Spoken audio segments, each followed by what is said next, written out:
Bharatiya Janata party महिला मोर्चा की कर्मठ अध्यक्ष डॉक्टर करुणा सिंह ने आज गया के मतदाताओं से अपने लोकतांत्रिक अधिकार का प्रयोग करने की पुरजोर अपील की है।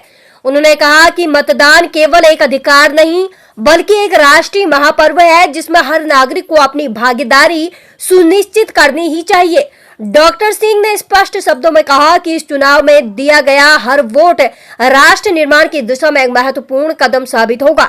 लोकतंत्र के इस महापर्व में अपने मताधिकार का प्रयोग करें, देश के यशस्वी प्रधानमंत्री नरेंद्र मोदी जी के हाथों को मजबूत करें। उनके सबका साथ, सबका विकास, सबका विश्वास के मंत्र ने देश को विश्व पटल पर नई ऊंचाइयों पर पहुंचाया है।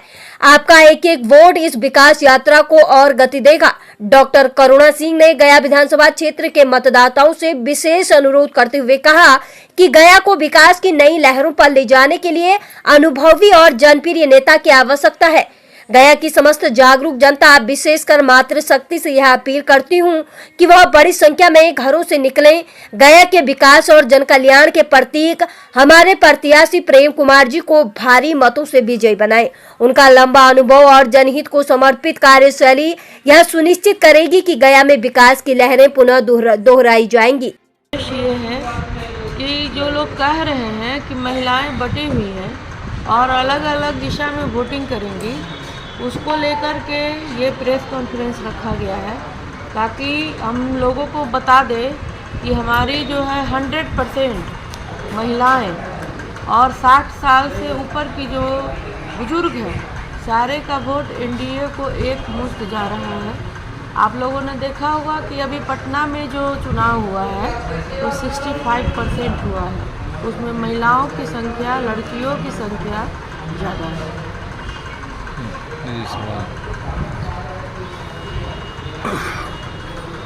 महिलाओं की संख्या अधिक है उसमें। अच्छा, जो महिलाएं वोट दी हैं, आप कंफर्म है कि एनडीए के पक्ष में ही जा रही है? एकदम 100%। कोई खास वजह जो महिलाओं के लिए आप सरकार ने किया है? मैंने महिलाओं के बीच में जा कर के काम किया है जी। और महिलाओं की भावना को मैं समझती हूँ कि महिलाएं जिस तरह से मूव करेंगी वो सिर्फ एनडीए सरकार होगी। इसका एक बहुत बड़ा उद्देश्य है कि हमारे जो मोदी जी जो है महिलाओं के लिए लगातार सोचते आ रहे हैं। और सबसे बड़ा उदाहरण ये है कि लड़कियों के लिए जो उन्होंने ऐसी योजनाएं लाई हैं जिसमें आप देख रहे होंगे कि सबसे पहले तो वृद्धा पेंशन, विधवा पेंशन और विकलांगता का पेंशन, ये 400 से 1100 हो गया। हमारी एक संगठन है, संस्था है जिसको जीविका बोलते हैं। जीविका में महिलाओं की संख्या लाखों में है। हमारे यहाँ बिहार में लाखों में आती हैं, जिनका जो मूल पेमेंट था 6000 उसको बढ़ा करके 12000 कर दिया गया। मूल पेमेंट की मैं बात कर रही हूँ। अभी जो जीविका बहनों को 10,000 रुपया दिया गया है, वो इसलिए दिया गया कि वो जल्दी से जल्दी जो महिलाएं छूट गई हैं उनको पहले जीविका से जोड़ा गया है और उसको जोड़ने के बाद वो 10,000 रुपया दिया गया है ताकि जीविका में महिलाओं की भागीदारी भी बढ़ जाए और उनकी संख्या लगातार बढ़ती जा रही है। और हमारे चुनाव के बाद वो 10,000 से बढ़ा करके वो राशि 2 लाख रुपये अलग से दिए जाएंगे ताकि वो आत्मनिर्भर हो सके। उसमें बहुत सारी लड़कियां हैं जो एजुकेशन में नहीं हैं, वो अपना बिजनेस कर सकती हैं, जो सिलाई कटाई, आपको ये क्या बोलते हैं, ब्यूटी पार्लर करती हैं, या बहुत सारी चीज़ें जो उनके नॉलेज में अच्छी चीज़ें हैं वो करने के लिए वो 2 लाख रुपये उनके लिए सफिशिएंट है पहला स्टेप उठाने के लिए। वो 2 लाख रुपया लोन होगा या फिर जैसे 10,000 रुपया मिला उसी तरीके से, या फिर चुकाना होगा उसको? नहीं, उसमें कुछ पैसे लौटाने होंगे क्योंकि आपको अगर सारी चीज़ें फ्री दी जाएंगी तो आप आत्मनिर्भर नहीं बन सकते हैं। आत्मनिर्भर तभी बनेंगे जब आपको लगेगा कि हमको उन चीज़ों को लौटाना है, तब आप उस पर क्या करेंगे, मेहनत करेंगे। और मेहनत करेंगे तो आप आत्मनिर्भर खुद ब खुद हो जाएंगे। सरकार की बहुत सारी योजनाएं हैं बच्चे पैदा होने से लेकर के मरने तक। हाँ। लेकिन ये सारी योजनाएं आज भी अधिकारियों के हाथ में है, अधिकारियों के हवाले हो गया है। जैसे महिला की पहचान बच्चे से होती है, बच्चों के लिए आंगनवाड़ी है। एक आंगनवाड़ी में 40 बच्चों को जगह दिया जाता है। कोई भी आंगनवाड़ी ऐसा शहर में नहीं है, खासकर शहर की बात कर रहे हैं, 10-5 बच्चे रहते हैं।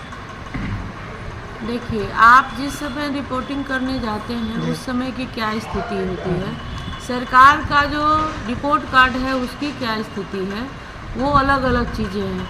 सरकार ने अपने तरफ से पूरी चीज़ों को दे रखा है और वो प्लेटफॉर्म पे कब दिखता है कब नहीं दिखता है वो सरकारी जांच की चीज़ है, उसमें हम नहीं बोल सकते। और जहाँ तक आप अभी कह रहे हैं कि जन्म से लेकर के मरण तक का पैसा सरकार दे रही है। कुछ दिन पहले मैं मेडिकल कॉलेज गई थी अपने महिला टीम के साथ। मैंने 2 बार 3 बार वहाँ जा कर के देखा है, मेरी रिकॉर्डिंग भी है वहाँ की, जानकारी भी है वहाँ की। जिस समय विनोद सिंह वहाँ के डायरेक्टर हो रहे थे तो मैं 2-3 बार गई थी। वहाँ मैंने देखा कि महिलाओं के लिए नाश्ता, खाना, बच्चे को रखने की व्यवस्था, सारी व्यवस्था सरकार की तरफ से फ्री थी। क्या आप ऐसा महसूस करते हैं कि आज भी महिलाएं मतलब प्रसूति के लिए प्राइवेट नर्सिंग होम में जाना पसंद करती हैं, पैसा मिलने के बावजूद भी सरकारी अस्पताल नहीं जाती हैं? नहीं, ऐसी व्यवस्था वहाँ बात पे सही नहीं है। ऐसी बात नहीं है। अब आप मन के बढ़े होंगे तो वो अलग बातें हैं।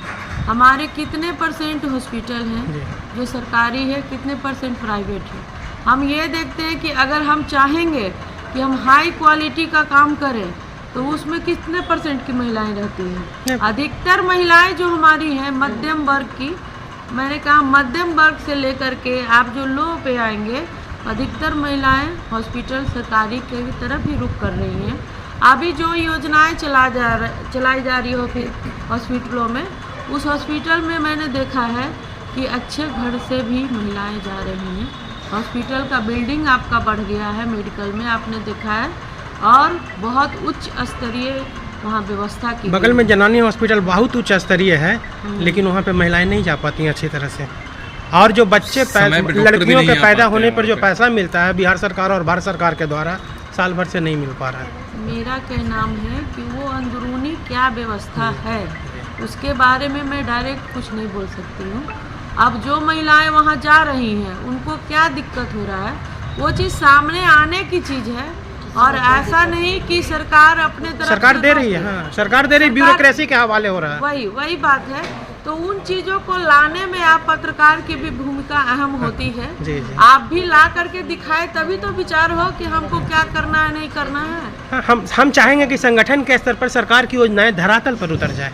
हम आपको बता दें कि अभी जिस तरह की व्यवस्था है, सरकार जो व्यवस्था दे रही है, हाँ। उसमें आप लगातार देखेंगे कि अब तो डायरेक्ट खाते में पैसे आ रहे हैं। पहले का युग था जो बोला जाता था कि 100 रुपया अगर केंद्र से चलता है तो आते आते 25 रुपया हो जाता है। इसमें आप लोग भी देख रहे होंगे कि बहुत सारी चीज़ों में पारदर्शिता आई है और डायरेक्ट जनता के साथ डायरेक्ट लोग जुड़े हुए हैं, क्योंकि सबका 0 बैलेंस का खाता खुला हुआ है।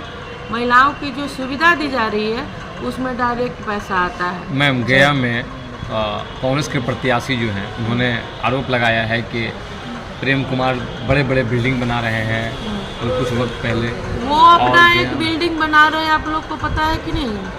3 करोड़ की बिल्डिंग गया में ही उनकी बन रही है, और उनकी तो बात करें ही नहीं, क्योंकि जो काम नगर निगम का वो लोग बिगाड़ चुके हैं वो बनने में बहुत टाइम लगेगा।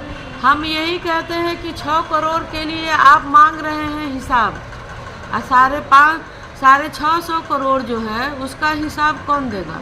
हमने देखा है कि विष्णुपथ में जब पिंडदान होता है उस समय सरकार की अलग से राशि आती है, वो कहाँ जा रहा है उसका कोई खोज है, उसका कोई रिपोर्टिंग है? हम सीधे डायरेक्ट हम लोग प्रेम कुमार के ऊपर पड़ जा रहे हैं। विधायक का कोटा कितना होता है, क्या होता है, वो सारे लोग जान रहे हैं। आप एक बार चेक करके देख लीजिए कि नगर निगम का जो कोटा है, नगर निगम में जो पैसे आ रहे हैं उसका हिसाब वो देने से भाग रहे हैं, और उनकी भी बिल्डिंगें इतनी नहीं है यहाँ पे जितनी कि वो अभी बना रहे हैं। उस पर थोड़ा सा आप लोग भी ध्यान दीजिए। कांग्रेस प्रत्याशी का मैं 1.5 महीने पहले इंटरव्यू कर रहा था, तो जब प्रेम कुमार से रिलेटेड मैंने सवाल किया उनसे, तो उन्होंने प्रेम कुमार को स्काउंड्रल बताया। इस पर आप क्या कहेंगे? आप महिला हैं, क्या बताया? स्काउंड्रल बताया। कई जगहों पर मुकदमे हैं, स्काउंड्रल घोषित हो गए हैं। आप हमको एक बात बताइए कि आज से 6-7 साल पहले पटना में जो घटना घटी थी, कितनी सर्वनाक घटना थी। उनको वो कह रहे हैं कि मैं नहीं मानता, वो हुआ ही नहीं है, जबकि आप प्रेस में भी हैं।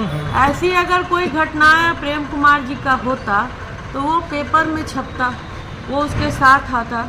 और सरकार क्या कर रही है, नहीं कर रही है। आप प्रेम कुमार जी का सबसे बड़ा उदाहरण ये है कि वो महिलाओं को कितना सम्मान देते हैं। वो मैं इस पार्टी में करीब यहाँ 15 साल से हूँ, वो मैं देख रही हूँ। और इस मामले में उनके ऊपर कोई बोल नहीं सकता है, ये मुझे लगता है। तो चूँकि आप महिला हैं तो जीविका दीदी पर एक सवाल आपसे मैं और करूँगा कि तेजस्वी यादव कह रहे हैं जीविका दीदी जो भी हैं उनको अस्थायी करेंगे और 30,000 रुपया मान दे देंगे। एनडीए का क्या टेक है इस पर? कहाँ से देंगे? वो लालू यादव के कोष से देंगे।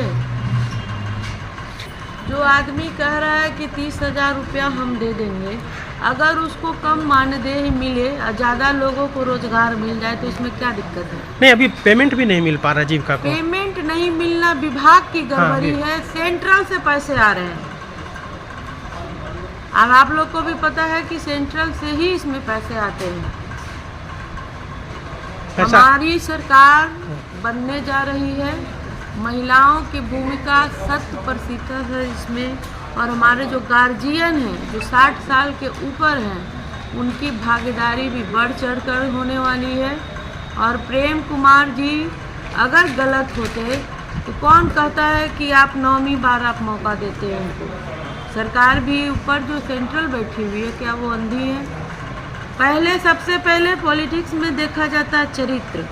आपने कॉलम देखा होगा, उसमें लिखा हुआ होता है कि वो व्यक्ति फॉर्म जो भर रहा है वो किस आधार पर फॉर्म भर रहा है। हम तो सबसे ज़रूरी बात ये हम बता रहे हैं कि आने वाले समय में अगर भाजपा इस बार हारी या कहीं भी उसको दिक्कत हुई तो इतिहास हमारे जो बच्चे हैं वो माफ़ नहीं करेंगे।